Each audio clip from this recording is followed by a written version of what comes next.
let's have a final look on this table because this table shows in which ways you have to be careful with the selection of Tn and Tv or Td.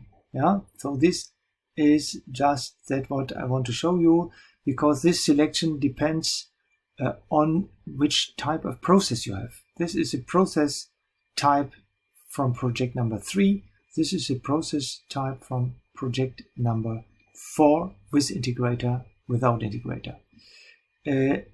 Note that the first 3 rows deals with the pi constant, time constant selection, and this deals with the PDT1 time constant selection. So look what we can do with pole compensation. The pole compensation was an optimal selection method for processes without an I.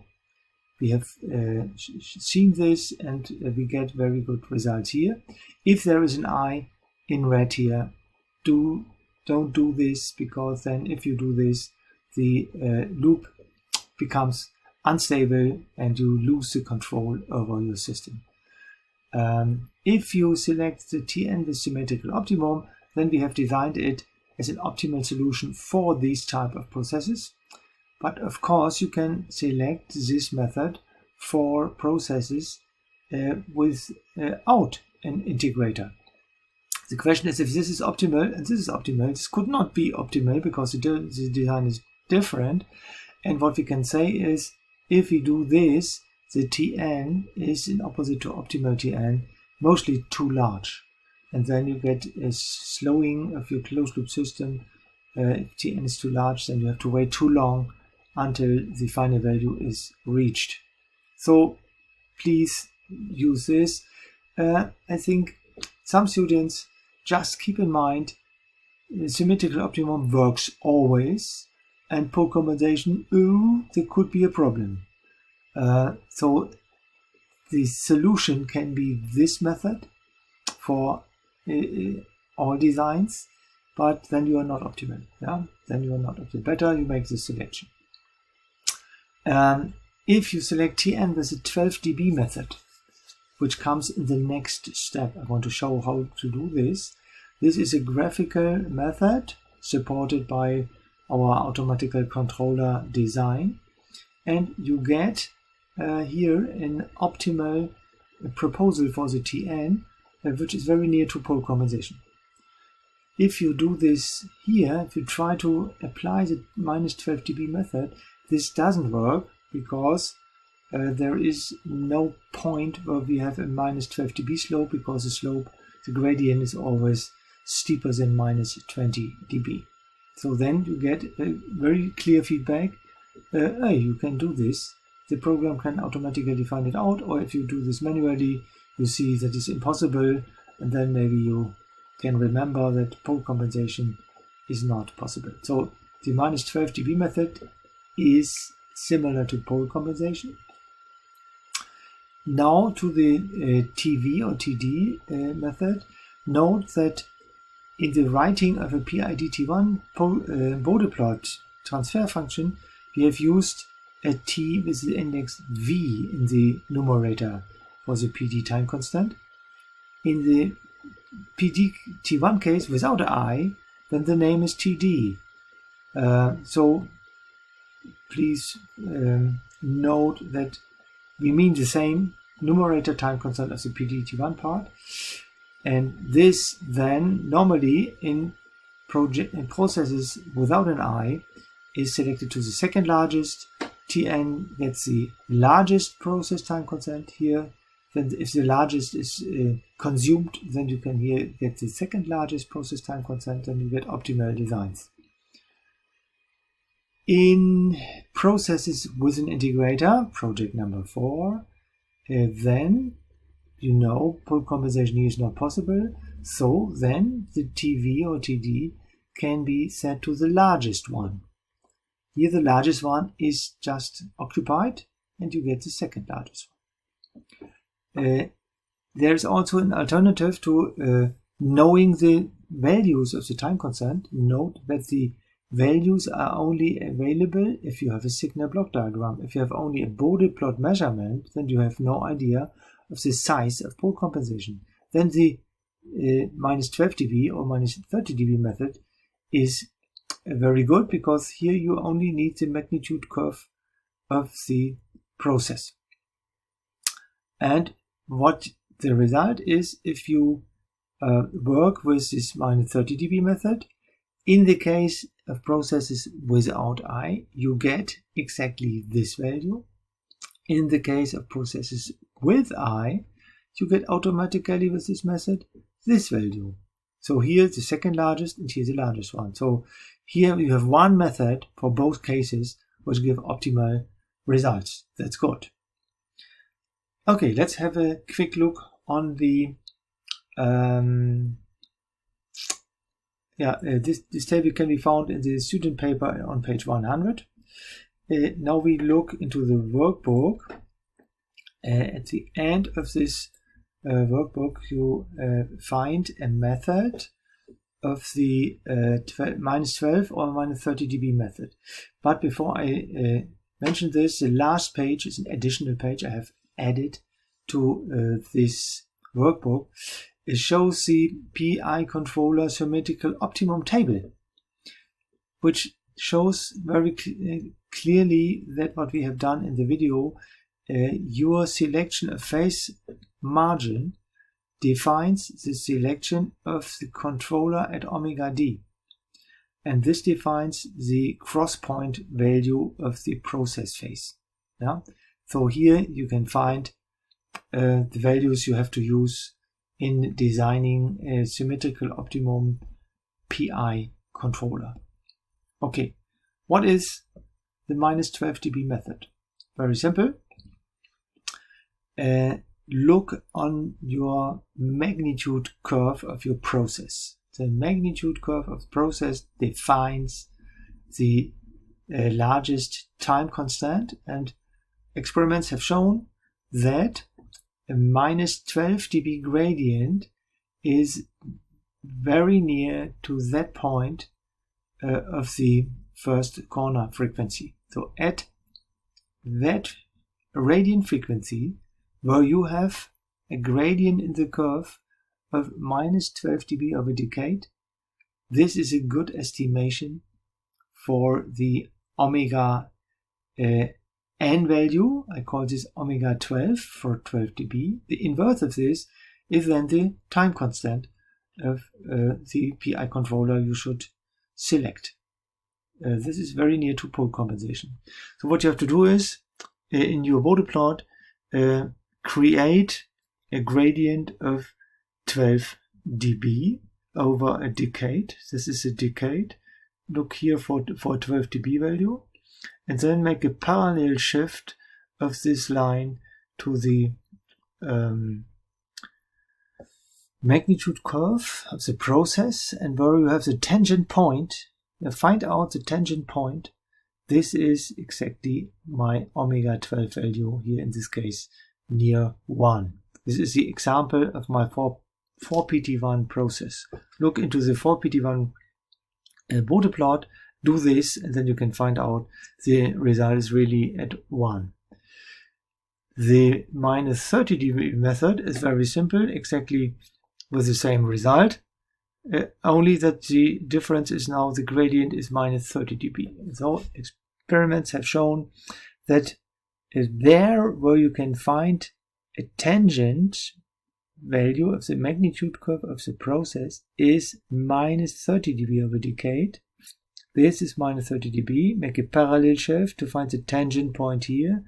The tangent point indicates now the omega 30 value, and omega 30 value, in our case 3.4, is the inverse of the then approximated time constant of the PD part in the numerator. We found here in this example 0.294, and the correct second sized time constant of this project was 0.33. So you see, very near to this, within 10% accuracy, you get the time constant. That's a good way to identify time constants of your process, because you need them for pole composition. That's a manual way. Of course, in the program, this is done also, of course, not with tangent construction, but the program looks for that point where the gradient from point to point is minus 30, or here minus 12 dB over decade. Here this table shows the relation between damping indicator phase margin, damping value D of a PT2, and overshoot factor U of the PT2 for 4 different phase margin values, 30 up to 60 degrees. Okay, what should we add furthermore? I think what we have not done is looking for an optimal phase margin. We have always works now in our design with 60 degree. The question is, why do we need 30? 60 looks good. I show you why 30 could also be an optimal choice. We see in the workbook on the following pages some curves. On page 50 in the workbook, you see here a simulation with the old simulation program. It doesn't matter, you can also do this with a new one, the same results. Here I have played with a PI controller.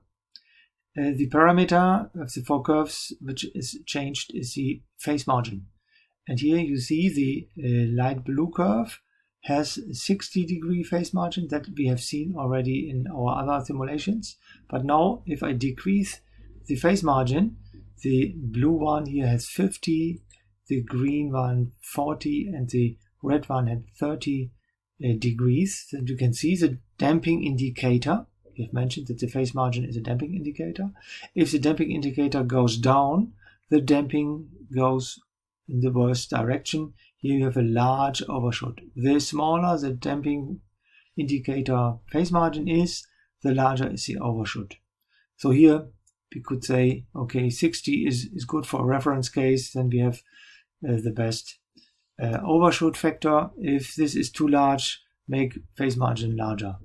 But look now for the disturbance behavior.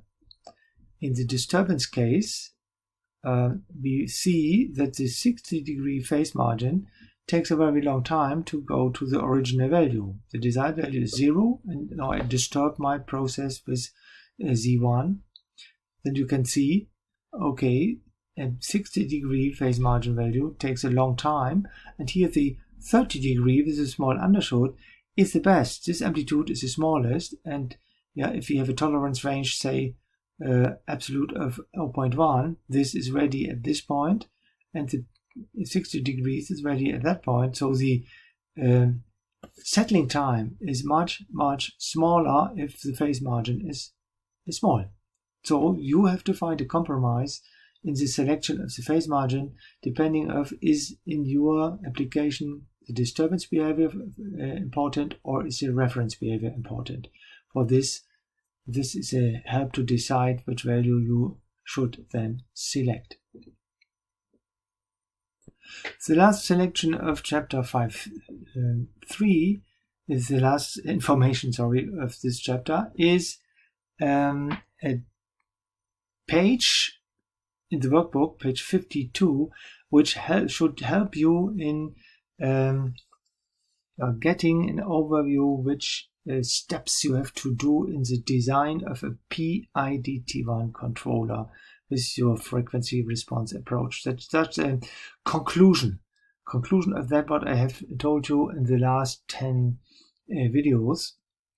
This page could be a help in an examination or any other application where you have to go through this design method and make some selections. You see, this is very small. You cannot read something, but here you see the structure. That means in the first part, you have to think about, do you want to have an accelerator PDT1? If not, here, if yes, what have you to do? You can find here. Then in the second step, you have to decide the PI phase. Do you want to have a PI controller? If not, then you have only a P controller. Go here. then you have to select between symmetrical optimum and pole compensation. So go here or go there, or no PI, then go there. So yeah, depending here which you have selected here, you get, if you go without PD part, you have a PI sim opt or PI pole compensation. If you select this column in the first step, then you have here a PDT1, here a PIDT1 with symmetrical optimum, and here a PIDT1 with pole compensation. If you are ready with these both steps, finally you can calculate the KC value with the second Nyquist equation, the magnitude Nyquist equation. And depending on what you have selected here, the equations here get the correct controller magnitude function. Yeah, if you have, let's make this now large. First step, second step, third step.